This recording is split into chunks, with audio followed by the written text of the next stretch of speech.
चलिए अब खबर आपको दिखाते हैं एआई की दुनिया से, जहां आने वाले दिनों में बड़ी हलचल देखने को आपको मिल सकती है। और इसकी वजह है चैट जीपीटी के मेकर ओपन एआई के सीईओ सैम ऑल्टमैन का संभावित भारत दौरा। दरअसल सैम के भारत आने की खबरें हैं और उनके इस दौरे को भारत के एआई सेक्टर के लिहाज से बड़ा बताया जा रहा है। दरअसल कुछ दिन पहले आईटी मिनिस्टर अश्विनी वैष्णव ने ऐलान किया था कि भारत जल्द ही खुद का एआई तैयार करेगा और उसकी टाइमलाइन भी बताई गई थी। भारत के आईटी मिनिस्टर ने बीते सप्ताह एक प्रेस कॉन्फ्रेंस में भारत के एआई मिशन के बारे में बताया, जिसके बाद ओपन एआई के सीईओ का दौरा बेहद अहम हो गया।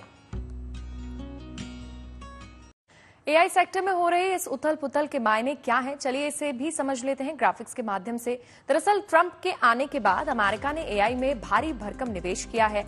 माना जा रहा है कि ओपन एआई के सीईओ भारत दौरे से एआई सेक्टर में भार के लिए बड़े मौके खुल सकते हैं।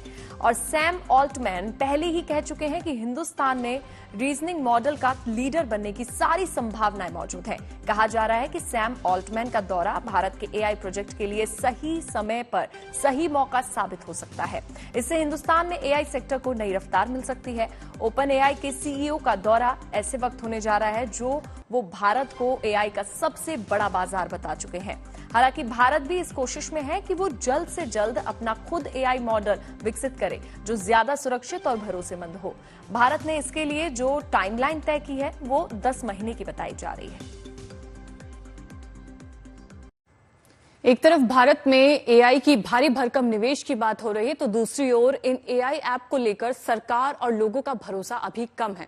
शायद यही वजह है कि केंद्र सरकार ने एआई ऐप के इस्तेमाल को लेकर एक एडवाइजरी जारी की है।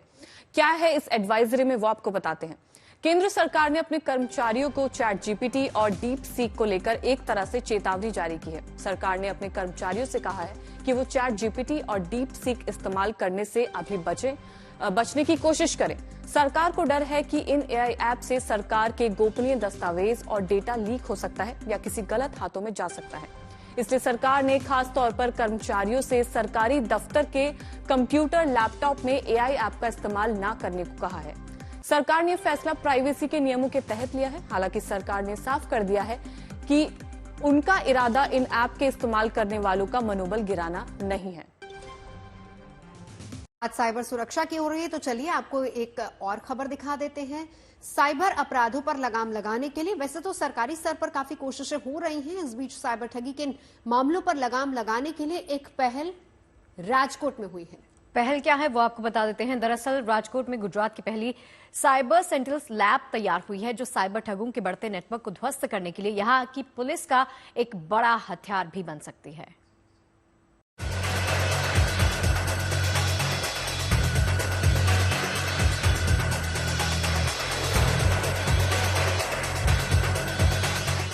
डिजिटल अरेस्ट से लेकर साइबर ठगी के किस्से आम हो गए हैं। इन ठगों का नेटवर्क इतना जबरदस्त है कि इन तक कानून की पहुंच अभी भी मुश्किल है।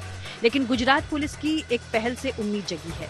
गुजरात में राजकोट पुलिस ने एक ऐसा नेटवर्क दरअसल विकसित करने की कोशिश की है जिससे साइबर अपराध के सारे हथकंडे फेल हो सकते हैं। साइबर क्राइम को रोकने और ऐसे अपराधों की जांच करने के लिए राजकोट पुलिस ने साइबर सेंटिनल्स लैब तैयार की है, जो गुजरात की पहली साइबर लैब है। राजकोट पुलिस इस लैब में नई तकनीक और आधुनिक सॉफ्टवेयर्स का इस्तेमाल कर साइबर अपराधों की जांच कर रही है।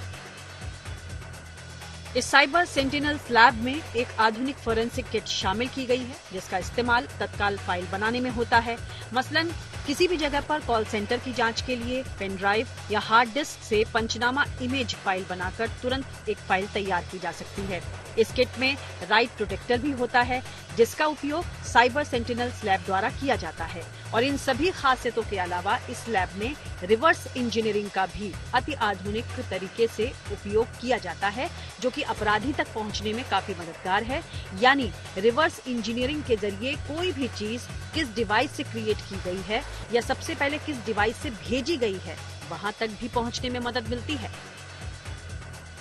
तो उम्मीद की जा सकती है कि पिछले कुछ समय से लगातार बढ़ रही डिजिटल अरेस्ट की घटनाओं पर लगाम लगाने, साइबर अपराध की पहचान करने में ये लैब बेहद कारगर साबित होगी। राजकोट से रौनक योगेश कुमार मजीठिया के साथ bureau report, good news today.